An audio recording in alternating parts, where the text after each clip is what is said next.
Imagine knowing that the thing keeping your family alive is also the thing slowly destroying you. These weren't thrill seekers. They weren't adventurers. They were people who ran out of choices. Throughout history, survival often came with a price. And for some, that price was paid with their health, their dignity, and sometimes their soul. These are some of the most horrifyingly dangerous jobs in history. Number 7. Sin Eater. Some jobs are dangerous because of weapons, wild animals, or brutal working conditions. But being a Sin Eater? That was dangerous in a way that followed you long after the job was done. When someone died, their family worried about one thing above all else. What if the dead person still carried sins they never had time to confess? So they hired a Sin Eater. The ritual was simple and unsettling. A piece of bread, a bowl of ale, or other small food would be placed on or near the corpse, sometimes directly on the chest.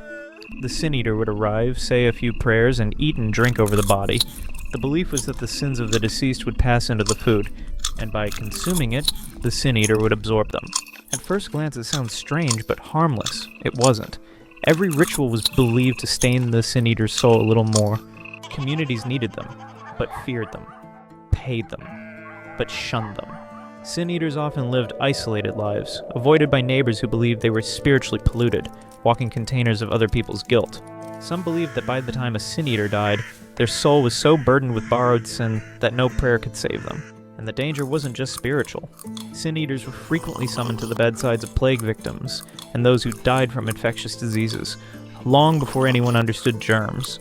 Standing over rotting bodies, eating where death still lingered, all for a job nobody respected. The practice existed mainly in Wales and parts of England from the 17th to the 19th centuries, before slowly disappearing as medicine advanced and the church cracked down. But for those who did it, they carried entire villages' guilt to the grave. Number 6. Fuller. Ancient Roman laundry worker. If you think your job sucks, imagine being a fuller in ancient Rome, basically a professional laundry worker. Except instead of detergent, your main cleaning agent was urine. In Roman society, clean clothing meant status, and someone had to keep all those togas bright. Fullers cleaned, whitened, and finished clothes using water, special clays, and large quantities of human pee. Because urine contains ammonia, which breaks down grease and dirt. Roman cities even had public urinals where citizens relieved themselves. That urine was collected, fermented, and delivered to the Fulonica, the laundry workshop. Fullers then stomped barefoot in giant tubs of this foul-smelling mixture, agitating clothes by literally dancing in fermented urine under the hot Mediterranean sun, breathing the fumes, standing in it for hours. Health risks were unavoidable. Constant exposure to ammonia caused skin burns, eye damage, and respiratory problems. And considering Roman sanitation, infections were almost guaranteed. Despite the importance of their work, fullers were socially low status. Nobody wanted to associate with the man who smelled like a urinal every day. Some fullers made decent money, especially those working for wealthy clients, and they even had guilds and patron gods. But no matter how much they earned, every workday was a reminder. Your body was the price of clean clothes. Number 5. Gong Farmer. Meet the Gong Farmers of Tudor England. Their job description was simple: remove human waste. Cities like London had no proper sewage systems. Instead, waste was collected in cesspits, underground chambers of filth. When those pits filled up, someone had to climb down and empty them. That someone was the Gong Farmer. The work was done at night to spare the public from the smell. Armed with buckets and shovels, Gong Farmers descended into pits filled with raw sewage, often up to their knees, or worse. The smell alone was enough to make people collapse. But the real danger was invisible. Methane gas caused suffocation. Collapsed walls caused drowning and waste. Diseases like cholera, typhoid, and parasites slowly ate away at their bodies. Most didn't die dramatically. They just got sicker and weaker until they couldn't work anymore. Ironically, Gong Farmers were paid well. No one else wanted the job, but despite the money, they were social outcasts. Forced to live on the edges of town, banned from public places, they kept cities alive, and paid for it with their own. Number 4. Royal Whipping Boy. Imagine growing up in a palace and being beaten for someone else's mistakes. In medieval Europe, princes couldn't be physically punished. Royal blood was considered too sacred to be sullied by something as common as corporal punishment. Kings in training, young princes, couldn't be whipped, spanked, or even seriously scolded by their tutors. So when a prince misbehaved, another boy was punished instead, the whipping boy. Chosen from noble families, these boys were raised alongside the prince, often educated with him, ate with him, played with him. Basically, they became close companions. And when the prince screwed up, the whipping boy was beaten in his place. The idea was simple. The prince would feel guilt watching his friend suffer and he'll behave better. Whether that worked is debatable. The pain was real. Whipping boys were flogged, caned, and locked up, punished for crimes they didn't commit.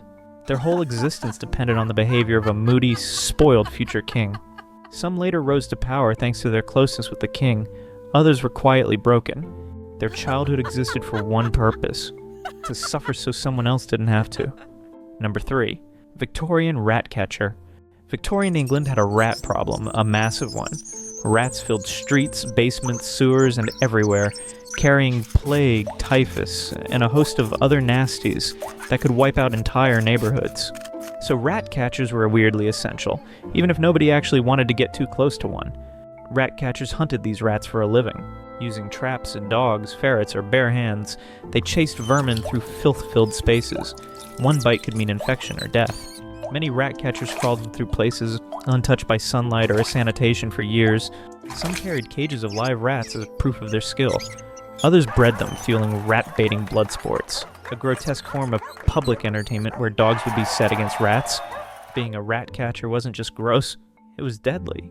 One bite or scratch could easily lead to infection or death. Despite the risks, rat catching could actually be decent money for a working-class man, but it came with an intense social stigma. Rat catchers were seen as dirty, dangerous, and one bad scratch away from bringing down the whole neighborhood with a plague outbreak. Number 2. Powder monkey. Imagine being 12 years old, barefoot, hungry, running through a warship during battle. Powder monkeys were children tasked with carrying gunpowder from storage to cannons during naval combat. They ran through smoke-filled corridors, carrying open gunpowder containers while cannonballs tore ships apart. If you dropped your powder, tripped, or if a stray spark touched it, boom, instant death. Not just for you, but possibly for everyone around you. Children were used because they were small, fast, and replaceable. Some dreamed of becoming sailors, many never lived long enough to learn to read. History remembers the ships, not the children who vanished inside them. Number 1. Leech collector. Back in the 18th and 19th centuries, leeches weren't just creepy little bloodsuckers. They were a medical gold. Doctors believed bloodletting cured disease, and what better tool for bloodletting than a good old-fashioned leech? Millions of leeches were needed, and someone had to collect them. Leech collectors waded into swamps and ponds, standing still as leeches latched onto their skin. The more that attached, the better the pay. Blood loss was constant, infections were common, some fainted in the water and drowned. Most collectors were poor women and children. They didn't quit, because once your body was too weak for anything else, there was nowhere left to go. The job didn't just take their blood, it took their future. These jobs didn't exist because people were reckless. They existed because people were desperate. And sometimes survival is the most dangerous job of all.